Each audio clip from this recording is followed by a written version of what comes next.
Hi everyone, today I'll be presenting our work on improving findability and actionability of privacy controls for online behavioral advertising. My name is Jane, and this is work done with wonderful collaborators Ruiyi, Weikun, Nick, Hana, Lorrie, and my advisors Nikola and Florian. Currently, tech companies that rely on ads for business, such as Meta and Google, massively collect users' data. And on the platforms that these companies own, ad settings are the most basic way for users to have a say over their data. And tech companies have argued that they provide users control over their data, such as this quote from Mark Zuckerberg shows. However, a recent CSW paper by Habib et al. Showed that Facebook users are largely unaware of available ad settings on the platform. Currently, one of the major ways a user can access the majority of the ad settings on Facebook is to click on the profile image at the top right corner. It shows you a drop-down. Click on Settings and Privacy. Click on Settings. It takes you to a separate settings page. At the left, you'll see a tab, and here you have to find an option that says Ads. Then it finally leads you to the Ad Preferences page. At the left, click on Ad Settings, and you're finally at the page where majority of the privacy-related ad settings are located at. In short, users have to navigate 3 pages and click at least 5 times to find the majority of the privacy-related ad controls on Facebook. So our work is motivated by the questions: how can we design ad settings so that they're more findable? And once designed and deployed, how would they impact users' behavior and sentiment towards the settings and platform? To give a quick glimpse of takeaways, our work shows that it is feasible to design more findable ad settings, which means companies can do better when it comes to making ad settings usable. To dive into the specifics, in our study, we focused on 2 design variables. The first one is the entry point, which means the initial interface a user would click on to find a path that leads to the correct ad setting. In particular, we were interested in the entry points in the main feed, where users spend most of their time, such as the top menu bar, the left menu bar, the top of the feed, and also within ads. Another design variable we were interested in is the level of actionability, which means how actionable are the provided options in the ad control interface. Let me explain what we mean by this. Platforms typically provide ad controls with low actionability because they provide links to the general ad settings page, where the user has to spend time searching the page to find the right setting that they want to use. In contrast, this screenshot shows one of the final designs that we used in the experiment, which I'll discuss in depth later in the talk. It has high actionability because the setting directly surfaces links to specific functionalities. For example, the interface surfaces links like stop using data from partners to personalize ads. When a user clicks on this link, a specific pop-up that the user was looking for opens up so that they can start taking actions right away. Our study had 3 steps. The first one was the formative study, which we conducted to explore and finalize designs regarding entry points and level of actionability.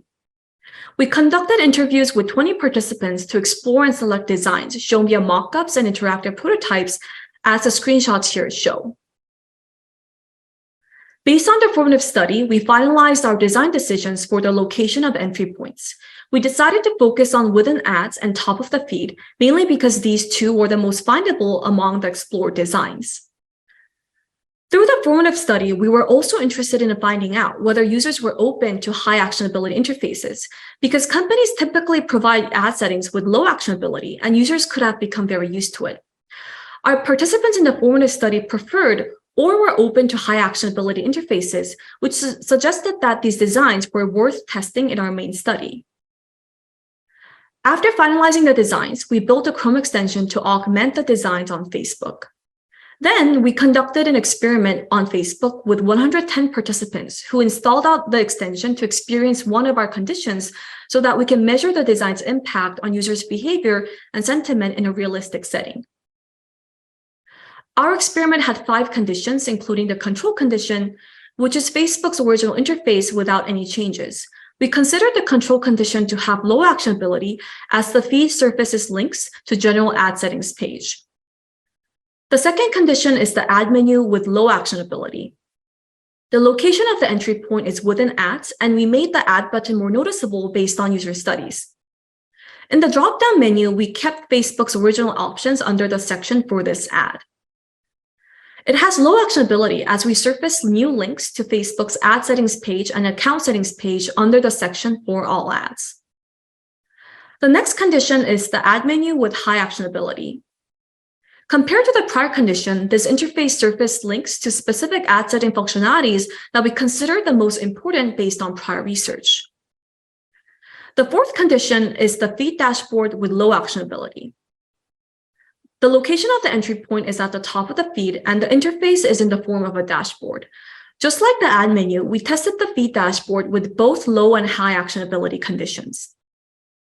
So the last condition is the feed dashboard with high actionability.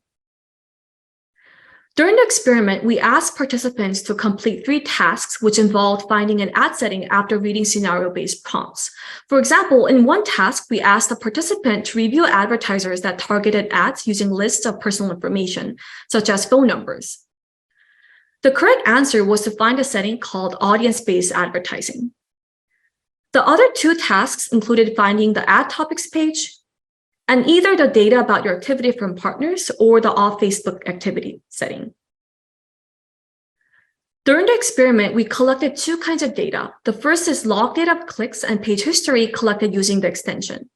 We also asked participants to answer survey questions to measure perceived usability of existing ad settings on Facebook, perceived usability of augmented ad controls, perception of meta, and demographics. Through the experiment, one major finding we had was that ad controls within ads and at the top of the feed, as well as high actionability, both increased the findability of ad settings.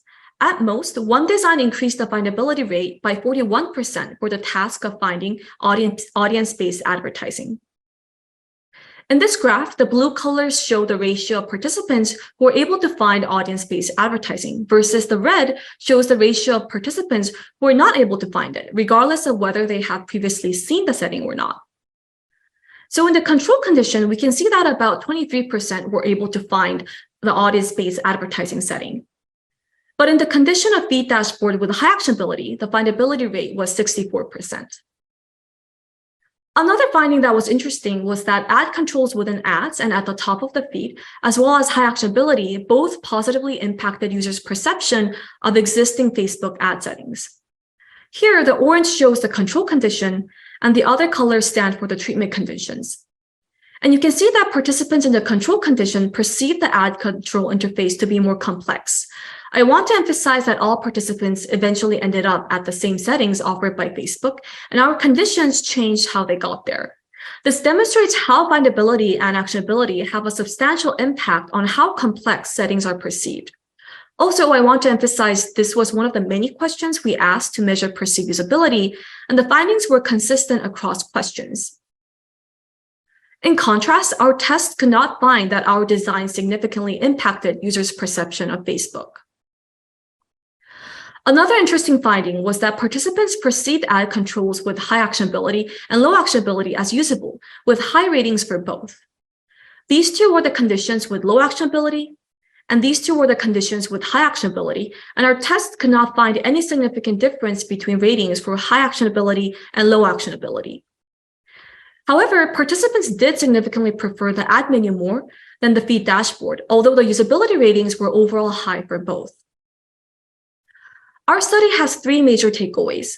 Our findings show that we can design more findable ad controls, which means companies, perhaps unsurprisingly, can do better to make ad settings more usable. We believe that regulators should provide research-informed requirements to companies on how to design ad controls based on studies like this one.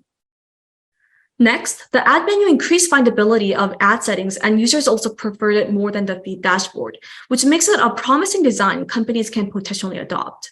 While the dashboard is more findable, it should be designed in a less intrusive way. Lastly, participants were open to using more actionable interfaces.